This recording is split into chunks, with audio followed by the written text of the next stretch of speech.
नमस्कार, मैं हूं संदीप चौधरी। आज शनिवार शाम सबसे बड़ा सवाल में मैं बात करने वाला हूं कोरोना वायरस की। अब आप में से बहुत से लोगों की पहली रिएक्शन ये हुई होगी, वीकेंड शुरू हो रहा है और ये आ गए पलीता लगाने वीकेंड पर। अब ज्ञान बांटा जाएगा कोरोना को लेकर। वो कोरोना जिसके ताजा मामले 10,000 से नीचे चल रहे हैं, हफ्ते से ज्यादा हो गया। 20,000 से नीचे मामले तो लगभग 3-4 महीने से चल रहे हैं। अब दशहरा भी गया, दीपावली भी गई, छठ भी गई, खरीदारी भी कर ली, खचाखच भरे थे बाजार। कोरोना की लहर में कोई स्पाइक तो आया नहीं, कोई गति पकड़ी नहीं नए केसों ने, और ये आ गए शनिवार की शाम को फिर से हमें डराने के लिए, फिर से हमें भयभीत करने के लिए। पर हमारी मंशा आपको आगाह करने की है। नई जानकारी आती है, कोई खबर आती है, जहां भी खतरे के संकेत मिलते हैं, तो हमारी यह जिम्मेदारी है कि हम उस बाबत आपको तफसील से जानकारी दें। यह बात और है कि आजकल देश में हम कम्युनल वायरस में उलझे हुए हैं ना। चुनाव सर पर हैं, हिंदू मुसलमान हो रहा है। खास उत्तर प्रदेश में हर रोज टीवी चैनल्स पर डिबेट हो रही है हिंदू मुसलमान। यह बहुत ही खतरनाक वायरस है, देश का बंटवारा भी हुआ इसके चलते। लेकिन 2.25 साल से जो कोरोना से हम जूझ रहे हैं, 4 लाख से ज्यादा लोगों की मौत हुई। और सिर्फ जान की बात नहीं है, जहान भी अर्थव्यवस्था पटरी से उतर गई। 23.9% का गोता खाया। 23 करोड़ लोग बेरोजगारी की जद में आए। 28 करोड़, 23 करोड़ तो गरीबी रेखा से नीचे चले गए। नौकरियां गई, तनख्वाहें घटी। ये मुझसे भी बेहतर आप जानते हैं, हम सब भुक्त भोगी हैं। तो आज मैं कोरोना की बात कर रहा हूं, बावजूद इसके कि मैं खुद पिछले 2 हफ्ते में मैं मसूरी भी हो आया, दुबई भी घूम कर आ गया। तो अगर मैं आपको कहूं कि सावधान रहिए, सावधानी बरतिए, आप मुझसे पलटकर सवाल पूछ सकते हैं कि खुद भी तो मटर गश्ती करते घूम रहे थे, भीड़ की जगहों में जा रहे थे, सब परिवार जा रहे थे। लेकिन एक थकान होती है, एक ऊब होती है, और आंकड़े वो दुहाई दे रहे थे कि नहीं, कोरोना अब यह संक्रमण काबू में आ गया है। तो मन किया चले गए। लेकिन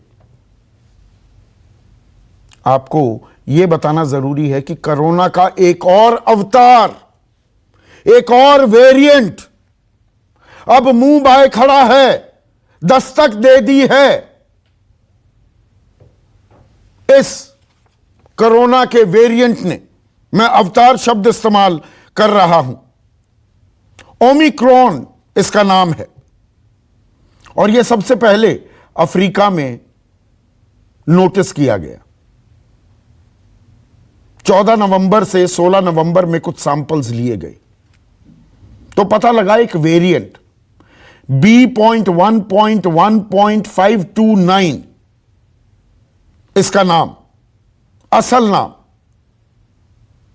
और 5 देशों में इसकी मौजूदगी अब दर्ज हो चुकी है, बाकायदा दर्ज हो चुकी है। साउथ अफ्रीका, दक्षिण अफ्रीका, बोत्सवाना, हांगकांग, इजराइल और बेल्जियम। और इसमें खतरनाक बात क्या है, इसके 30 म्यूटेशंस हैं।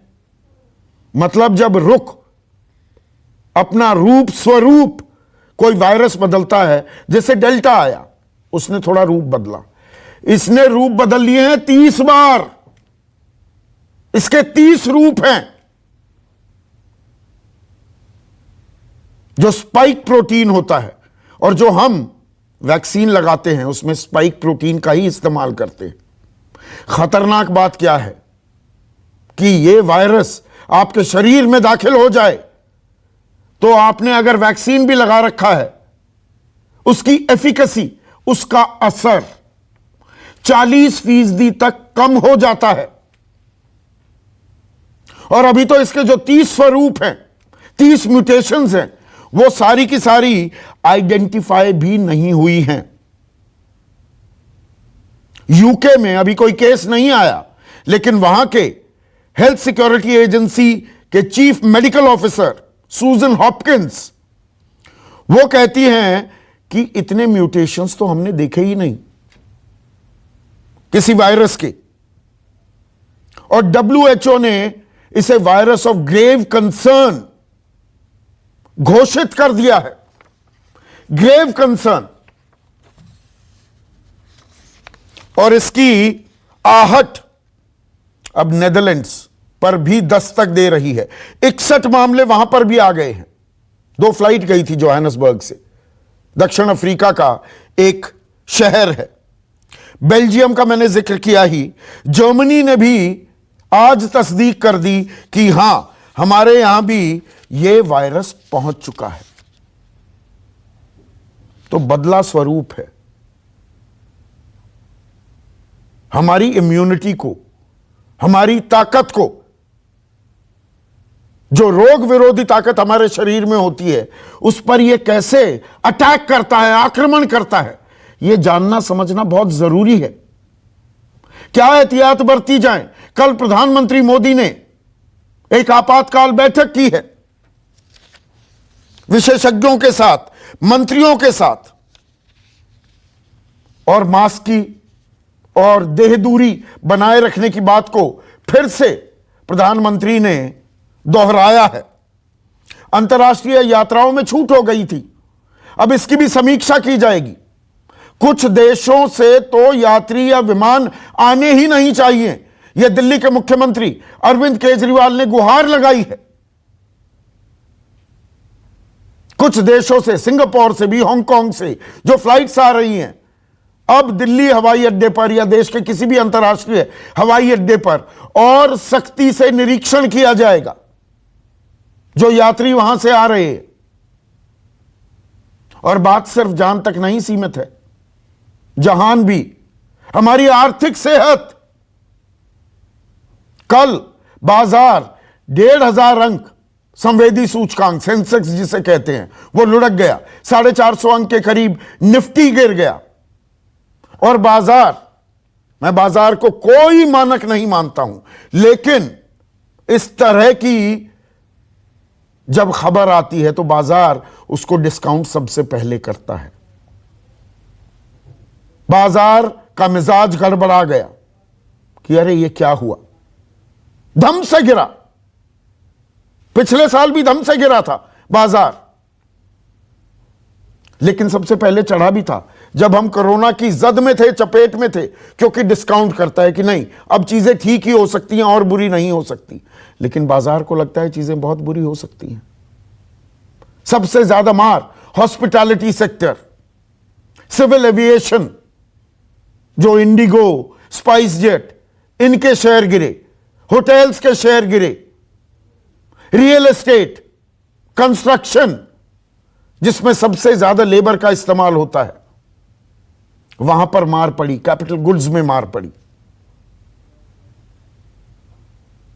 तो आज शनिवार शाम ही सही, आपको सरल सीधी साधी भाषा में इस ओमिक्रॉन नाम की जो ये चिड़िया है, इसके बारे में समझाएंगे और क्या एहतियात बरतनी है उस पर भी हम चर्चा करने वाले हैं। ऐसे में आज का सबसे बड़ा सवाल आ गया है, कोरोना का और खतरनाक अवतार, और जान के साथ जहान पर भी आफत। चर्चा में मेरे साथ देश के 2 जाने माने डॉक्टर्स और अंतर्राष्ट्रीय ख्याति प्राप्त 2 डॉक्टर्स, यानी कि कुल मिलाकर 4 डॉक्टर्स जुड़ने वाले हैं। डॉक्टर राहुल भार्गव डायरेक्टर हैं फोर्टिस अस्पताल गुरुग्राम के। डॉक्टर एम वली किसी परिचय के मोहताज नहीं। डॉक्टर धीरज कौल न्यूयॉर्क से, यूनाइटेड स्टेट्स ऑफ अमेरिका से मेरे साथ जुड़ गए हैं। डॉक्टर राजे नारायण डायरेक्टर हैं सेंट जॉर्जेस हॉस्पिटल लंदन, वहां से जुड़ गए हैं। देश के जाने माने अर्थशास्त्री प्रोफेसर अरुण कुमार और जाने माने सीए और अर्थशास्त्री शरद कोहली मेरे साथ इस चर्चा में जुड़ गए हैं। तो डॉक्टर राहुल भार्गव, आम आदमी कहेगा अरे फिर डराने आ गए और सब जाने माने डॉक्टर्स भी बैठ गए, 10,000 से कम केसेस आए, सारे तीज त्योहार चले गए, खरीदारी भी कर ली, अब ये ओमिक्रॉन नाम की चिड़िया को लेकर आ गए, 30 वेरिएंट्स हैं, 30 म्यूटेशन है। थोड़ा सरल भाषा में समझाइए, खतरे की आहट है, ये घंटी बज रही है, या वेरिएंट आए चले गए, हम क्यों परेशान?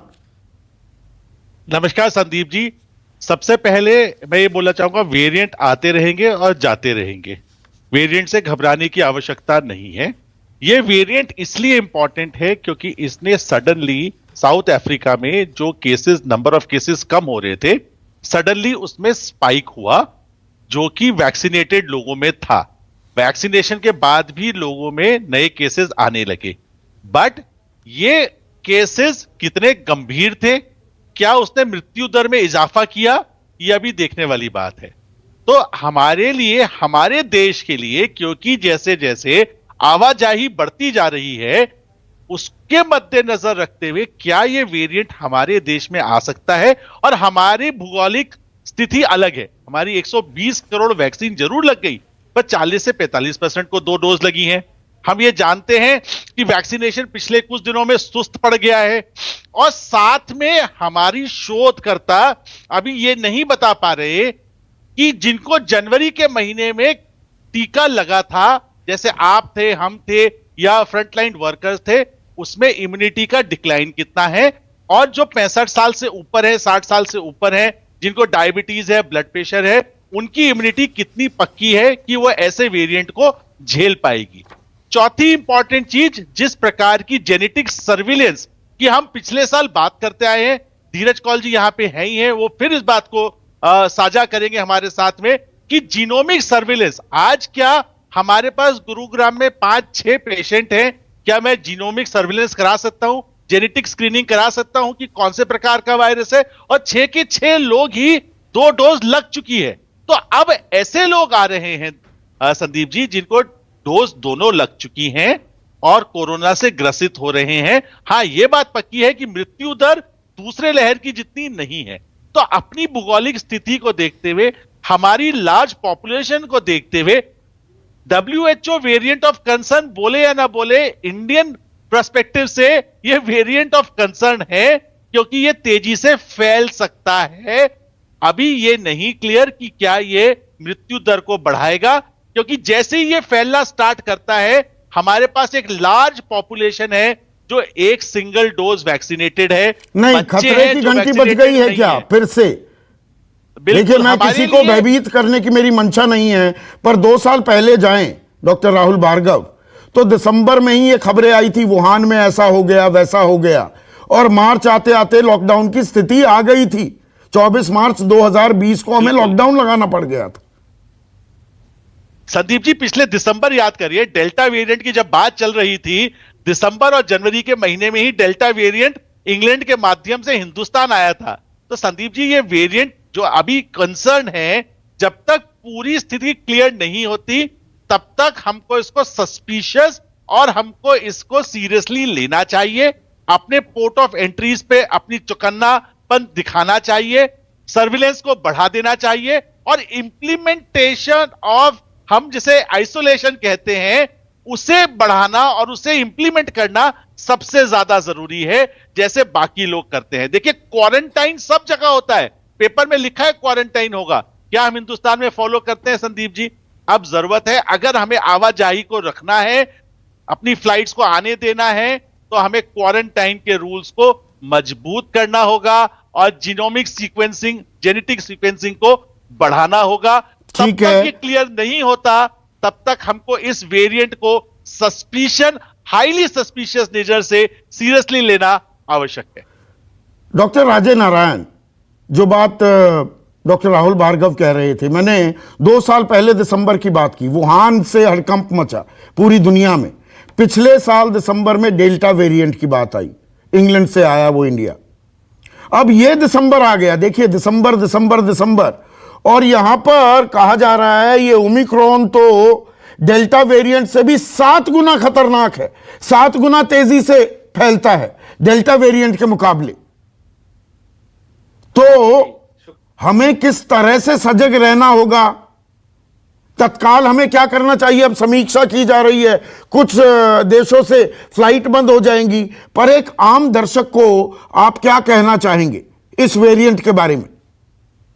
जी, शुक्रिया संदीप। जैसा डॉक्टर भार्गव ने बताया कि आप समझें कि वेरिएंट्स आते जाते रहेंगे, जैसा डॉक्टर भार्गव बता रहे थे, लेकिन सबसे जरूरी बात समझने की यह है कि आप समझें कि यूके में जो वैक्सीनेशन का जो प्रोसेस है, करीब 90% लोगों को फर्स्ट डोज वैक्सीन पड़ चुका है, करीब 85% लोगों को सेकंड डोज पड़ चुका है, करीब 25% लोगों को बूस्टर पड़ चुका है। इसके बावजूद यहां पर करीब 40 से 50,000 पॉजिटिव केसेस हो रहे हैं बिना न्यू वेरिएंट के। हमारे यहाँ नंबर ऑफ एडमिशन भी बढ़ रहे हैं, नंबर ऑफ डेथ्स भी आस्ते आस्ते बढ़ रहे हैं। तो समझने की बात यह है कि कोई भी वैक्सीन आपको 100% प्रोटेक्शन नहीं देती है। रियल वर्ल्ड में वो सिर्फ 65, 70, 75% ही आपको प्रोटेक्शन देती है। तो आप हमेशा 30-40% चांस रहता है कि अगर आप दोनों वैक्सीन भी लिए हुए हो या बूस्टर भी लिए हुए हो तब भी आपको कोविड हो सकता है। और उसके बावजूद आपको एक केस ऑफ बैड लॉटरी होता है, क्योंकि हमारे यहाँ हाल में कुछ ऐसे डॉक्टर्स के डेथ हुए हैं जिनको दोनों वैक्सीन पड़ चुका था, जिनको बूस्टर पड़ चुका था, उनके बावजूद उनको बहुत खराब तरह से कोविड हुआ और उनकी डेथ भी हो गई। तो सबसे जरूरी 2 बात है, एक कि हम लोग अपने वैक्सीनेशन को तेजी से बढ़ाएं और जितना जल्दी हो सके बूस्टर के कॉन्सेप्ट को इंडिया में लाना होगा। यह साबित हो चुका है कि बूस्टर देना जरूरी है, क्योंकि 2 डोज अभी तो 2 डोजेस ही नहीं लगे, 45% जनसंख्या को लगे हैं। अभी तो बूस्टर की तो बात बहुत देर की है। अभी डॉक्टर भार्गव को या डॉक्टर वली को तो बूस्टर की जरूरत हो चुकी है, इनको तो 1.25 साल पहले टीका लगा था। जी, तो बूस्टर तो जरूरी पड़ना चाहिए, क्योंकि अब तो काफी रिसर्च ने यह साबित कर दिया है कि 6 से 9 महीने के बाद आपके खत्म हो जाते हैं इफेक्ट वैक्सीन के। और खास करके अब जब नए वेरिएंट आ रहे हैं, अब फाइजर ने आज ही अनाउंस किया है कि वो देख रहे हैं कि नए वेरिएंट को स्टडी करके हो सकता है कि नए तरह के वैक्सीन भी लाने की बात हो रही है। तो जहां अब नए वैक्सीन के लाने की बात हो रही है, तो बूस्टर तो जरूरी है कि हम लोग बूस्टर को जल्दी से जल्दी लागू करें। लेकिन सबसे जरूरी बात यह है कि प्रोटेक्शन को नहीं छोड़ना, अपना मास्क पहनना, सोशल डिस्टेंसिंग, हाइजीन मेंटेन करना, उसको चालू रखना, क्योंकि हमें पता नहीं है कि 2022-2021 से कितना अलग होने वाला है। क्योंकि आप समझे, अब तो डॉक्टर अजय नारायण स्कूल खुल रहे हैं, मैंडेटरी बनाया जा रहा है कि भाई स्कूल में ही फिजिकल प्रेजेंस आपके बच्चों की होनी चाहिए। तीज त्योहार हमने पूरे कर दिए, तो आम आदमी कहेगा अभी नहीं हुआ मुझे, तो वो कैसे अब क्यों हो जाएगा? एक देखिए, आम आदमी की मानस, उसकी मानसिकता तो समझनी होगी। आप तो डॉक्टर हैं, आप एक्सपर्ट हैं, और इसीलिए मैंने यूके हेल्थ सिक्योरिटी एजेंसी की चीफ मेडिकल एडवाइजर सूजन हॉपकिंस की बात कही है। वो ये कह रही हैं कि इतनी सारी म्यूटेशंस हमने देखी ही नहीं, तो हमने मालूम ही नहीं। मतलब मैं आसान भाषा में कहूं doctor Raje Narayan, and correct me if I am wrong, भाई हमारे देश में रावण को सब समझते हैं कि रावण के 10 मुख थे। अब ये रावण आ गया जिसके 30 चेहरे हैं, अभी मालूम ही नहीं किस चेहरे में क्या है। जी हाँ, एब्सोल्युटली। अभी भी हम लोग इस वेरिएंट को समझ रहे हैं, पढ़ रहे हैं, सब साइंटिस्ट इसके पीछे लगे हुए हैं। हमको भी पूरी जानकारी नहीं है। जो इनिशियल जानकारी मिली उसके हिसाब से ये बहुत ही खतरनाक है। नंबर ऑफ केसेस बहुत तेजी से बढ़ सकते हैं, लोग काफी कस के बीमार पड़ सकते हैं। तो जरूरी है कि हम अपना प्रोटेक्शन रखें, अपना बचाव जारी रखें, अपना फेस मास्क जारी रखें, सोशल डिस्टेंसिंग जारी रखें। क्योंकि मैं बता रहा हूं कि वैक्सीनेशन ऑब्वियसली हम इंडिया और यूके को कंपेयर नहीं कर सकते। इतना अच्छा वैक्सीनेशन होने के बाद आप समझिए कि हमारे यहाँ 40 से 50,000 पॉजिटिव केसेस अभी भी हो रहे हैं, लेकिन और जबकि इसमें नंबर ऑफ डेथ्स, इस नए वेरिएंट, ये नए अवतार की दखल अभी नहीं मानी है यूके ने। ये तो नॉर्मल प्रोसेस में तब ये हाल है। हाँ, तब ये हाल है। तो डॉक्टर एम वली, क्या हम दरअसल उल्टी गंगा भी बहा रहे हैं? देखिए, प्रधानमंत्री ने आपात बैठक की है, अब समीक्षा की जा रही है, एहतियात बरती जाएगी, 12 देशों से जो फ्लाइट आ रही हैं गहन निरीक्षण होगा, तहकीकात पूछताछ होगी। लेकिन देश में सब कुछ खुला खेल फरूखाबादी हो रहा है। एयरपोर्ट्स पर सख्ती बरतकर क्या हम रोक देंगे इसके दखल को? ठीक है संदीप भाई, आपकी फिक्र हमेशा मैं जायज ठहराता हूं और बहुत सेंसिबल आपके प्रोग्राम में बातें होती हैं। मुझे एक बात की बहुत खुशी हो रही है कि वर्ल्ड ओवर इसका जो संज्ञान लिया गया है ये इसको जब ये डिटेक्ट हुआ, जब से अब तक करीब 6 दिन हुए हैं, और 6 दिन में काफी कुछ हुआ है। और इंडिया में हमारे यहाँ पिछले 2 दिनों में जो आप लोगों ने इसका परिचय दिया है और जो जिस तरह से पब्लिक को आगाह किया जा रहा है वो बहुत अच्छा है।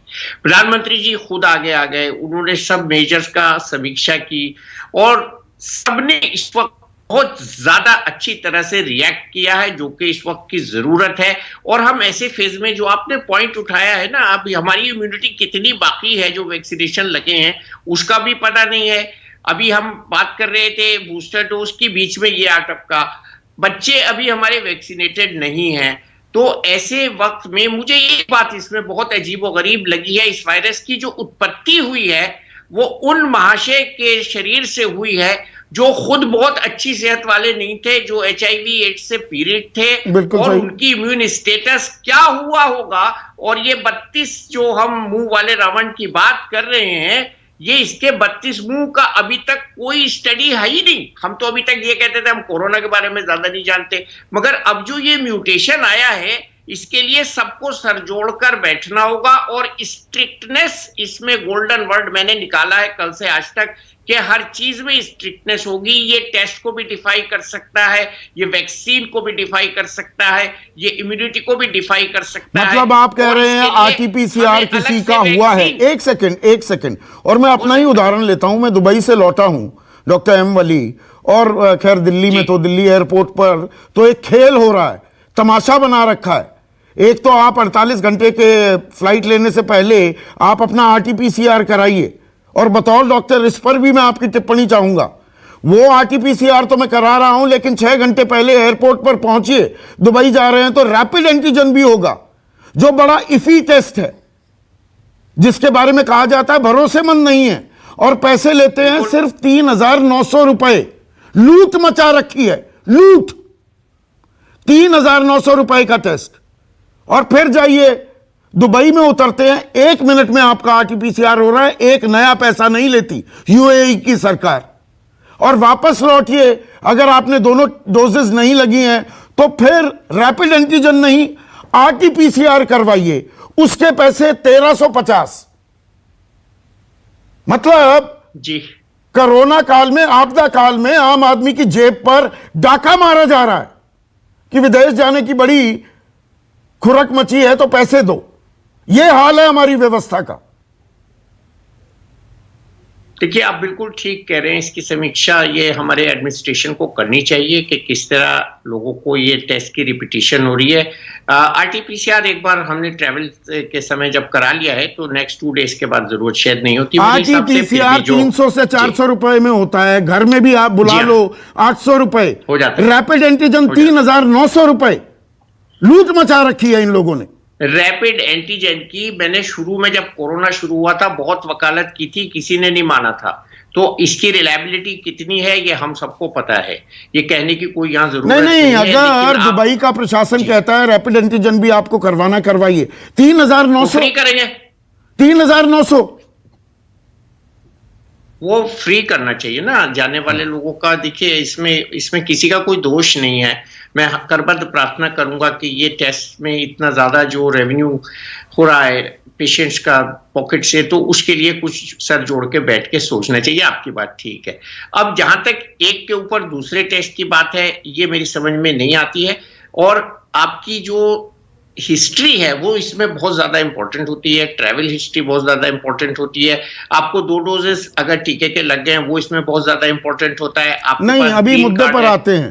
आज के इस वेरिएंट जो ये नया दानव अब मुंह बाय हमारे सामने खड़ा है, तो आप कह रहे हैं एहतियात बरतिए, मास्क लगाइए, देह दूरी रखिए। मैंने उल्टी गंगा बहाने का सवाल डॉक्टर वली इसलिए पूछा कि एयरपोर्ट्स पर तो सख्ती करेंगे, यहां खुला खेल फर्रुखाबादी हो रहा है, यहां तो कम्युनल वायरस और फैल रहा है, चुनावी मौसम है, बड़ी बड़ी रैलियां होंगी अभी, तो क्या हम तैयारी कर रहे हैं या एयरपोर्ट पर सख्ती से बस ये रुक जाएगा? जी, एयरपोर्ट पर वीजा दिखाओ, अरे वायरस अपना वीजा दिखाओ, तुम्हें एंट्री नहीं मिलेगी, अरे तुम्हारे पास अलाउड नहीं है, हम नहीं लगाते ठप्पा। ऐसे होता है क्या? इनविजिबल शत्रु है, इसका किसी को एक्सपीरियंस नहीं है, और ये शादियों का जो एक नया शगुफा शुरू हो गया है और लोग भीड़ कर रहे हैं, मैं उनसे सबसे आपके चैनल के माध्यम से हाथ जोड़कर प्रार्थना करता हूं, please keep the attendance minimum. शादियों के लिए बहुत ज्यादा लोग वेट कर रहे थे, ये बात ठीक है। और ये लोकतंत्र का जो सबसे बड़ा मेला 5 राज्यों में लगेगा, उसका क्या? वो भी है। तो भीड़ वर्ड मैंने निकाल लिया इसमें से कॉमन। भीड़ एक नया वायरस होगा भविष्य के लिए। हम इस म्यूटेशन से भी ज्यादा खतरनाक वायरस अगर हम पाएंगे तो उस वायरस का नाम है क्राउड। भीड़ एक बड़ा वायरस है डॉक्टर धीरज कौल। भीड़ तो बड़ा वायरस है, पर वायरस से निपटे कैसे? अगर आरटीपीसीआर का टेस्ट भी नहीं पकड़ पाएगा, इसके म्यूटेशंस की अभी पूरी पकड़ नहीं, विशेषज्ञ खोज निकाल पाए कि ये क्या करता है क्या नहीं, पर डेल्टा से 7 गुना तेज फैलता है और वैक्सीन का जो असर है 40% कम कर देता है, तो आम आदमी क्या करे? नमस्कार Sandeep ji, thank you for having me on the show. और आपके पैनलिस्ट सबको नमस्कार और दर्शकों को। बहुत इंपॉर्टेंट आपने कंसर्न रेज किया है संदीप जी। मैं पिछले 4 दिन में एटलीस्ट 12 इंटरव्यूज इस पे यहाँ पे दे चुका हूँ। बहुत ही इंपॉर्टेंट कंसर्न है। आप एक पॉइंट नोट कीजिए, WHO की अलर्टनेस अब देखिए और कंपेयर करिए लास्ट ईयर 9 नवंबर को फर्स्ट टाइम ये स्पेसिमेन आया था और 24 नवंबर को इसको वेरिएंट ऑफ कंसर्न डिफाइन कर दिया। आज तक इतनी स्पीड पे किसी कंसर्न को नहीं किया। उसकी कुछ वजहें हैं, मैं एक मिनट में समझाता हूं। देखिए, हम लोग जो यहाँ पे वेस्ट में वैक्सीन यूज कर रहे हैं, जो mRNA बेस्ड वैक्सीन है, वो स्पाइक प्रोटीन पे टोटली डिपेंडेंट है और वो ही स्पाइक प्रोटीन हमारे इम्यून सिस्टम को हेल्प करता है आइडेंटिफाई करने के लिए virus, so that the antibodies can fight the virus. अब मैं पिछले साल से इसी पे बात करे जा रहा हूं बार बार। जिस दिन वो स्पाइक प्रोटीन टोटली चेंज हो गया, ये वैक्सीन ना कारगर हो जाएगी। ऑलरेडी वो वैक्सीन की एफिकेसी 40% पहुंच चुकी है। अगर मैं फाइजर, BNTX और मॉडर्ना की बात करूं, जो ट्रिलियंस ऑफ डॉलर की इंडस्ट्री यहाँ पे बन चुकी है, नंबर 1। नंबर 2, जिस बूस्टर की हम बात कर रहे हैं, वो टेक्नोलॉजी वही उसी को टारगेट कर रही है, उसी स्पाइक प्रोटीन को, वो सेम फॉर्मूला है। इसीलिए बहुत प्रेशर है फाइजर के ऊपर, मॉडर्ना के ऊपर की नई वैक्सीन, जिसको हम लास्ट ईयर भी बात कर रहे थे, ट्वीकिंग ऑफ वैक्सीन। आपको जीनोमिक सीक्वेंस बढ़ानी है अगर न्यू वेरिएंट्स ऑफ कंसर्न आ रहे हैं और वो बहुत तेजी से अगर स्प्रेड होते हैं, क्योंकि इतनी तेज आप वैक्सीन को मॉडिफाई नहीं कर सकते। आसान भाषा में स्पाइक प्रोटीन जो आप वैक्सीन में इस्तेमाल कर रहे हैं, उसी चीज का सहारा लेकर ये वायरस आपको अटैक कर रहा है। तो हमारा कोविडशील्ड तो स्पाइक वैक्सीन नहीं है, कोवैक्सीन है। गलत कह रहा हूं मैं? कोवैक्सीन एक्चुअली एक सेंस में बेटर है, क्योंकि वो डेड वायरस है, पूरा वायरस है, वो आपकी बॉडी को पूरे वायरस को एक्सपोज करता है। तो कोवैक्सीन ज्यादा बेहतर साबित हो सकता है in the long run. Covishield spike protein पर आधारित है। तो कोवैक्सीन जो भारत की इंडिजिनस बिल्ट वैक्सीन है, डेड वायरस पे है, वो ज्यादा इंफॉर्मेशन आपके इम्यून सिस्टम को देती है, नंबर 1। इसीलिए वैक्सीन एस्केप होने का चांस थोड़ा सा कम होता है उसका। पर कोवैक्सीन को लेकर कहा जा रहा है उसकी एफिकेसी 50% है, कोविडशील्ड की ज्यादा है। I disagree. उसका अभी कोई, देखिए, अभी तक हमारे पास 2 चीजें इस वायरस के बारे में, जो माइक्रॉन, जो अभी इसको नया नेम किया है ओमिक्रॉन, इस पे 2 पॉइंट्स। एक तो ट्रांसमिसिबिलिटी काफी ज्यादा है, इन्फेक्टिविटी रेट ज्यादा है, लेकिन अभी तक हमें यह नहीं पता कि क्या वो इन्फेक्शन सीवियर सिम्टोमैटिक हो गए, हॉस्पिटलाइजेशन नीड करेगा, आईसीयू नीड करेगा, या मोर्टेलिटी होगी। उसका डाटा अभी तक नॉन कंक्लूसिव है। मैं बोलना नहीं चाहूंगा, मेरे पास प्रीलिम डाटा है, लेकिन काफी कंसर्निंग इश्यूज हैं 2 लोगों के अंदर। नंबर 1, जो लोग अभी तक रियल इन्फेक्शन के थ्रू नहीं गुजरे, उनके पास पूरी इम्यूनिटी स्पाइक प्रोटीन के अलावा नहीं है। नंबर 2, जो इम्यूनो कॉम्प्रोमाइज लोग हैं, जैसा कि अभी थोड़ी देर पहले उन्होंने बोला, जिनको बूस्टर की जरूरत है, उनके अंदर ये हैविक कर सकता है। और ये वायरस भी निकला है इम्यूनो कॉम्प्रोमाइज आदमी से, क्योंकि वहां पे वायरस और सर्कुलेट करता है, लॉन्ग टाइम के लिए रहता है, और जब पब्लिक गैदरिंग होगी तो ये रीसर्कुलेट होगा और हो सकता है कि और इसके अंदर चेंजेस आए, and then we will have a bigger problem. बच्चों को स्कूल भेजें, भीड़ भाड़ वाले इलाकों में जाएं क्या, ये चुनावी रैलियों में शिरकत करें क्या? डॉक्टर धीरज कौल, 3 सवाल है मेरे स्पेसिफिक। ये अगर हम ऐसा करेंगे तो हम अपने ऊपर एक बहुत ही बड़ी ट्रबल इनवाइट कर सकते हैं। बच्चों के लिए मैंडेटरी हो रहा है, बच्चों को स्कूल में भेजा जाए इस खबर के बाद। देखिए, बच्चों के पास नंबर 1 कोई वैक्सीन भारत में तो जहां तक मेरा ज्ञान है 18 से कम नहीं लगी है, लेकिन उनकी जो सीरो पॉजिटिविटी रेट है, वो किस इंफेक्शन के थ्रू कितना गुजर चुके हैं, अगर उसका डाटा क्लियर है तो शायद सोचा जा सकता है। डॉक्टर राहुल भार्गव इंटरजेक्ट करना चाह रहे हैं, 1 सेकंड। धीरज कौल, डॉक्टर राहुल भार्गव, स्पेसिफिक सवाल। मैं सिर्फ इसमें एक चीज ऐड करना चाहूंगा कि आपने साउथ अफ्रीका में ही क्यों वायरस का डिटेक्ट हुआ, क्योंकि उनकी जीनोमिक सर्विलेंस अच्छी है। अगर देश को बचाना है सोशल वैक्सीन तो वही है संदीप जी। हम पिछले साल भी जानते हैं, हम वेस्ट बंगाल के इलेक्शन से भी जानते हैं, हम सब जानते हैं इस बात को कि हमको ये जो पर्व है डेमोक्रेसी का उसमें इतना बढ़ चढ़ के हिस्सा नहीं लेना चाहिए। बच्चों को स्कूल भेजें, अब मैंडेटरी कर रहे हैं स्कूल। बच्चे को स्कूल अगर भेजना है जब तक वैक्सीनेशन स्टार्ट नहीं होती, आप देखिए तो वो कहां हुई है? संदीप जी हमने बात की थी अक्टूबर में स्टार्ट होगी, नवंबर में स्टार्ट होगी, नवंबर एंड आ गया और अब दिसंबर आ गया, अभी तक बच्चों की वैक्सीनेशन स्टार्ट नहीं हुई। याद करिए जाइडस की वैक्सीन अगस्त के महीने में आई थी, जिन्होंने कहा था कि बच्चों को वैक्सीन लगवाना अक्टूबर में स्टार्ट हो जाएगा, अभी तक स्टार्ट नहीं हुई। तो जब तक बच्चों को वैक्सीन स्टार्ट नहीं होती, ये वनरेबल ग्रुप है, हमको इसको बचा के रखना, प्रोटेक्ट करना जरूरी है। धीरज कॉल ऐड कीजिए, उसके बाद मैं जहान पर जाता हूं। जहान की बातें हमने कर ली।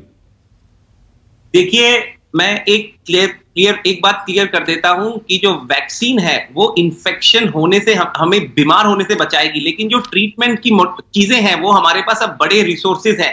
तो सेकंड वेव का जो स्पाइक हमने देखा था, मैं वो एक्सपेक्ट नहीं कर रहा। दूसरा, सीरो सर्वे पॉजिटिविटी जो इन्फेक्शन के थ्रू लोग गुजरे हुए हैं, शायद उनके लिए ये न्यू म्यूटेशन इतनी कंसर्निंग नहीं होंगी एज कंपेयर टू पीपल जिन्होंने रियल वायरस नहीं गुजरा है या जिनको डेड वैक्सीन नहीं मिली है। ये समझना बहुत जरूरी है। वेस्ट के ऊपर ये खतरे की घंटी हमारे ऊपर बज चुकी है, बिकॉज हमारी सारी वैक्सीन स्पाइक प्रोटीन बेस्ड है और स्पाइक प्रोटीन नहीं, तो हमारे यहां भी तो कोविशील्ड ज्यादा लगी है ना, कोवैक्सीन कम लगी है। 80% से ज्यादा तो कोविशील्ड लगी है। Covaxin could be an excellent vaccine to prevent vaccine escape. ये मैं पिछले साल से बोल रहा हूं, लेकिन ठीक है, वो तो अलग मल्टी बिलियन डॉलर इंडस्ट्री है ना। ये हमारी इंडिजिनस बनाई हुई है, भारत बायोटेक की है और बड़े बड़े कंपनियां लगी हुई हैं इस खेल में। तो इस खेल में अभी तो बूस्टर डोज का भी खेल, इसलिए तो मैंने बताया वो शरद खेल ये भी है। 3900 रुपए का रैपिड एंटीजन, खैर उसको छोड़िए, पर बाजार के तो पेट में दर्द हो गया, जबरदस्त गोता लगाया। और बाजार को मैं मानक नहीं मानता हूं, पर ये खबर को डिस्काउंट बहुत जल्दी करता है। बिल्कुल, बाजार बहुत आगे की सोचता है और आगे की सोच के ही संदीप रिएक्ट करता है। देखिए, दूध का जला छाछ फूक फूक के पीता है। आपने जहान की बात करी, तो जहान की बात में जिस मंजर से लोग गुजरे हैं, नौकरियां गई, आपने शुरू में बोला नौकरियां गई, बिजनेस बंद हुए, लोगों की सेविंग्स चली गई वगैरह वगैरह, वो जो सब हुआ उससे बचने के लिए मैं सोचता हूं आपने जो डॉक्टर्स का पैनल बिठाया है वो इतने अच्छे टिप्स दे रहा है सबको, तो हम आर्थिक दृष्टि से भी लोगों को अगर आप इजाजत दें तो मैं सतर्क करना चाहूंगा कि उनको क्या प्रिकॉशंस लेनी चाहिए अगर हमें भगवान ना करे वो मंजर फिर से देखना पड़ता है। तो मैं 2-3 चीजें हैं इंडिविजुअल्स को और सरकार को। इंडिविजुअल्स के लिए ये है संदीप कि आप डिस्क्रिशनरी एक्सपेंसेस अभी रोक दीजिए। बड़े खर्चे अगर आप करने जा रहे हैं, मान लीजिए ये यहां पर आता है और फिर से लॉकडाउन हमें फेस करना पड़ता है, तो अब लोगों की सेविंग्स जो प्रोपेंसिटी टू सेव है अब वो पहले जितनी नहीं रही है। जो सारी उम्र की सेविंग्स थी कुछ लोगों की तो बर्न अवे हो चुकी हैं। तो इसलिए आपको अपने डिस्क्रिशनरी एक्सपेंसेस रोक देने चाहिए। ये जो शादियों में संदीप बढ़ चढ़ के लाखों रुपए लुटाए जा रहे हैं, ऐसा माना जा रहा है कि 3 लाख करोड़ रुपए इस शादी के सीजन में, करीब करीब 25 लाख शादियां शायद ऐसा माना जा रहा है कि हो रही हैं। तो साहब शादियों को थोड़ा सबड्यूट करिए। आपने कोई बड़ा खर्चा डिस्क्रिशनरी जो कि आप नहीं कर सकते उसको रोक दीजिए, अपनी सेविंग्स को रोक के रखिए। और सरकार के लिए संदीप, मैं एक अपने आप को रोक नहीं पा रहा हूं कहने से, माइग्रेंट लेबर क्राइसिस के लिए एक प्रीएम्प्टिव एक्शन सरकार की तरफ से अभी से लिया जाना चाहिए। वो क्या होगा कि लोग, जो गरीब लोग, जैसे ही यहां पर वायरस आएगा और मान लीजिए लॉकडाउन की सिचुएशन बनती है, मेरे को बार बार कहने में अच्छा नहीं लग रहा है पर मान लीजिए बनती है, तो उसमें आपको यहां पर उन गरीबों के लिए एक इनकम का जरिया आप उसको नहीं, जो अर्थव्यवस्था पटरी पर आ रही थी, मैं खास सेक्टर्स की बात कर रहा हूं, हॉस्पिटैलिटी हो, एविएशन सेक्टर हो, कंस्ट्रक्शन हो, रियल एस्टेट हो, वहां पर ऑर्डर्स रुकेंगे ना। अरे भाई, जो आप फुल कैपेसिटी पर विमान उड़ाने की बात कर रहे थे, अब उस पर धक्का लगेगा। बिल्कुल बिल्कुल धक्का लगेगा। होटल्स जो बुकिंग हो रही थी वो कम होने लग जाएंगी, बिल्कुल। रेस्टोरेंट में लोग कम जाने लग जाएंगे, कंस्ट्रक्शन पर धीमा हो जाएगा काम, तो ये तो सीधा असर पड़ेगा ना। बड़ी मुश्किल से तो संदीप थोड़ी थोड़ी गाड़ी पटरी पर आ रही थी। आप सोचिए कि अभी तो आप चले ही नहीं और आगे मुसीबत खड़ी हो गई। तो मुझे लग रहा है इस समय क्योंकि दूध का जला छाछ फूक के पीता है, 2 वेव्स का हमें एक्सपीरियंस हो चुका है। अगर हम प्रिएम्प्टिव मेजर्स लें बजाय इसके कि हम रिपेयर मेजर्स लें, अगर हम प्रिएम्प्टिव मेजर्स लें, मुझे लगता है कि आप कुछ हद तक उस डैमेज को रोक सकते हैं। और क्योंकि यहां रुपए पैसे की बात हो रही है, मुझे लग रहा है सरकार के रिसोर्सेज भी नहीं, अब अभी की गई सख्ती बाद में देश के लिए फायदेमंद साबित होगी और लोगों के लिए भी फायदेमंद साबित होगी। सख्ती सिर्फ एयरपोर्ट पर करने से नहीं होगा। बिल्कुल, मैं तो लोगों को भी आगाह करना चाहता हूं इस मास्क के अलावा। संदीप, आप अपना जो इकोनॉमिक मास्क है उसको भी कृपया पहन के रखिए। ये मत सोचिए कि अब सब ठीक हो चुका है। ये जो आज कार्यक्रम किया जा रहा है, सबसे बड़ा सवाल मैं समझता हूं this is an eye opener कि आप सतर्क हो जाइए, ना केवल जान के लिहाज से बल्कि अपनी सेविंग्स बचा के रखिए, अपने आप को उस रेनी डे के लिए, हम स्कूल में होते थे तो रेनी डे बोलते थे, उस रेनी डे के लिए अपने आप को संभाल के रखिए। साहब, बड़े खर्चे अभी रोक दीजिए। अगर सब कुछ ठीक ठाक निकल जाता है तो जेब आपकी, बटुआ आपका, बैंक आपका, जितना मर्जी खर्चिएगा, पर फिलहाल मैं समझता हूं अंकुश लगाना अच्छा होगा। और सरकार के लिए प्रिएम्प्टिव मेजर्स मैं जरूर इस समय रिकमेंड करूंगा। संदीप, वो जो मंजर हमने देखा है, वो सड़कों पे चलते लोग वो सिर पर बोझा उठाए, कंधे पे अपने बच्चों को बिठाए, मैं समझता हूं हम वो दोबारा नहीं देखना चाहते। तो प्रिएम्प्टिव एक्शन सरकार का भी लेना इसमें आर्थिक रूप से बनता है। संदीप, प्रोफेसर अरुण कुमार जो शरद कह रहे हैं, I couldn't agree more with him. और ये आप इतनी बार कह चुके हैं मेरे कार्यक्रम में, ये हमारी देश की जो अर्थव्यवस्था है, फॉर्मल सेक्टर, जैसे मैं फॉर्मल सेक्टर का हिस्सा हूं, इनफॉर्मल सेक्टर जिसका कहीं रजिस्ट्रेशन नहीं, कोई पीएफ खाता नहीं, कोई पक्की नौकरी नहीं, 94% तो वो लोग हैं ना जो इस अर्थव्यवस्था के इंजन को चलाते हैं, और सबसे पहले मार उन पर पड़ती है कहीं भी अगर बुरी खबर आती है तो। जी हाँ, तो संदीप जी, सबसे पहले तो हमें समझना पड़ेगा कि करना क्या है आज की स्थिति में, क्योंकि जैसे आप कह रहे हैं कि असंगठित क्षेत्र पे सबसे बुरी मार पड़ती है, वही बहुत क्राउडेड एरियाज में काम करते हैं। संगठित क्षेत्र तो फिर भी जो झेल लेते हैं इसको, क्योंकि वो उनको इतनी समस्या नहीं होती है। लेकिन मैं जरा थोड़ा सा स्टेप बैक करूंगा कि सबसे पहले केस केरला में 30 जनवरी को आया था और फिर हमारे यहाँ लॉकडाउन लगा था 24 मार्च को। उसी तरह जैसे कैंट वैरायटी जो इंग्लैंड में थी वो सितंबर से घूम रही थी, लेकिन उसका नवंबर में पता लगा। हमारे यहाँ डेल्टा वैरायटी मार्च में पता लगी, लेकिन वो घूम तो रही थी दिसंबर से।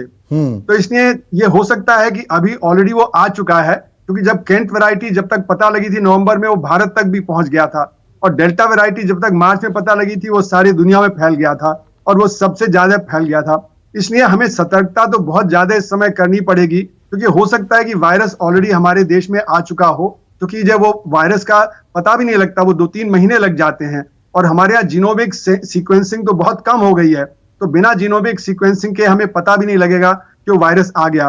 लेकिन एक जो अच्छी बात है कि हमारे यहाँ पिछले दिनों केसेस गिर गए थे, 8,500 केस तक आ गए थे, अब वो धीरे धीरे बढ़ रहे हैं, 10,000 केस हुए। तो ये जो फरवरी में हमारे यहाँ हुआ था, जब 9,500 के करीब केसेस थे, उससे 1 महीने के अंदर 4 गुने ज्यादा बढ़ गए थे। तो हमें पता लग जाना चाहिए था कि कोई नया वेरिएंट आ गया है। दूसरी बात, जैसे आप कह रहे हैं कि जो कॉन्टैक्ट सर्विसेज हैं वहां पे एकदम से धक्का लगेगा, क्योंकि वहां पे ही सबसे ज्यादा मार पड़ेगी, वो चाहे एयरलाइन। सर, थोड़ा फ्रेम नीचे कीजिएगा प्रोफेसर अरुण कुमार, थोड़ा आपका आधा ही चेहरा दिखाई दे रहा है। हाँ, अब थोड़ा ठीक हुआ जी। हाँ, तो वो जो कॉन्टैक्ट सर्विसेज हैं जैसे आपने गिनाया था, उन पे तो तुरंत असर पड़ेगा, लेकिन सप्लाई डिस्ट्रप्शन ऑलरेडी था हमारी अर्थव्यवस्था में। जैसे कि ऑटोमोबाइल सेक्टर में जो चिप्स की शॉर्टेज थी, बाकी और सेक्टर में जैसे कि मेटल्स हैं, उस सब में प्राइस बढ़ रहा था, होलसेल प्राइस इंडेक्स बहुत तेज हो गया था। एक तरफ लोगों की नौकरी चली गई थी, दूसरी तरफ जो होलसेल प्राइस इंडेक्स तेज हो गया था। कंज्यूमर प्राइस इंडेक्स भी 4.5-5% की रफ्तार से बढ़ रहा था, जो असंगठित क्षेत्र के लिए बहुत बड़ी मार है, क्योंकि उनकी एक तो नौकरी चली गई। अभी दिल्ली का सर्वे आया है जिसमें बताया कि स्लम एरियाज में फ्रेम थोड़ा फिर से ठीक कीजिए सर।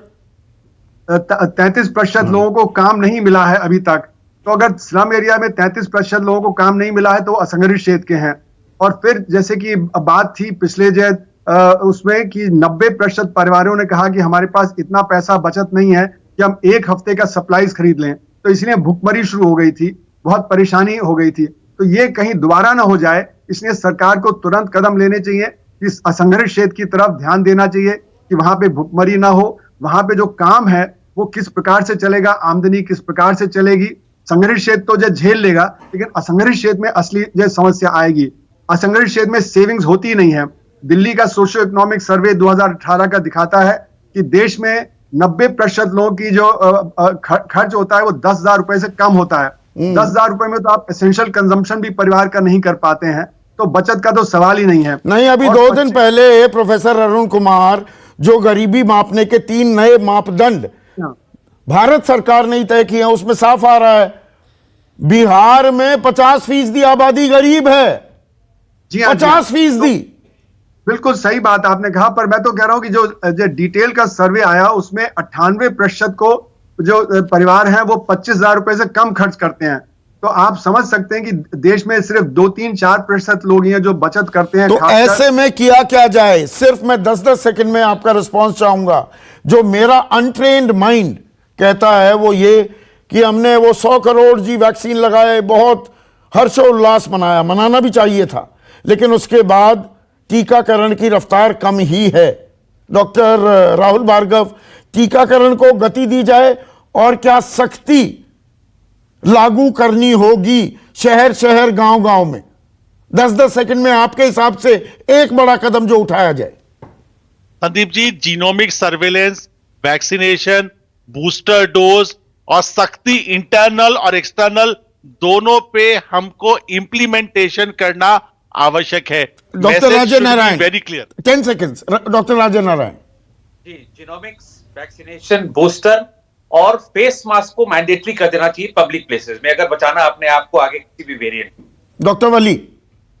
सोशल मास्क, अपने को नियंत्रित रखना, बाहर न जाना, भीड़ में न जाना, और जो बाहर से आ रहे हैं उनको बगैर किसी हिचक के, बगैर किसी शर्म के, शर्मा हुजूरी के उनका स्ट्रिक्ट आइसोलेशन और उनकी टेस्टिंग हो सके तो टेस्टिंग, ये सबसे ज्यादा डॉक्टर धीरज कौल।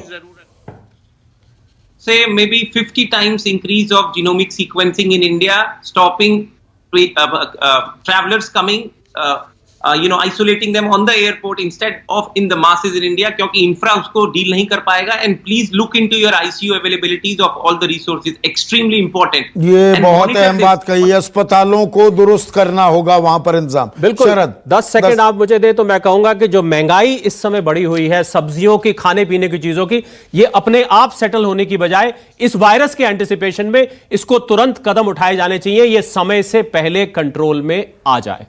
तो आपको आगाह करने का हमारा मकसद था। जान है तो जहान है, इस पर देखिए पिछले साल इसके कितने वेरिएंट आपके सामने पेश किए गए। नहीं जी अभी जान जरूरी है, फिर जी अभी तो जहान जरूरी है। जान है तो जहान है, जान को प्रोटेक्ट कीजिए। और जो शरद ने कहा, अपनी जो जेब है उसे भी बचा कर रखिए। भगवान ना करे ये ओमिक्रॉन और खतरनाक शक्ल अख्तियार करे। वो कहते हैं ना कि आप कोई हादसा होने से पहले अगर उसके प्रिकॉशंस ले लें तो वो ज्यादा बेहतर होता है। नमस्कार।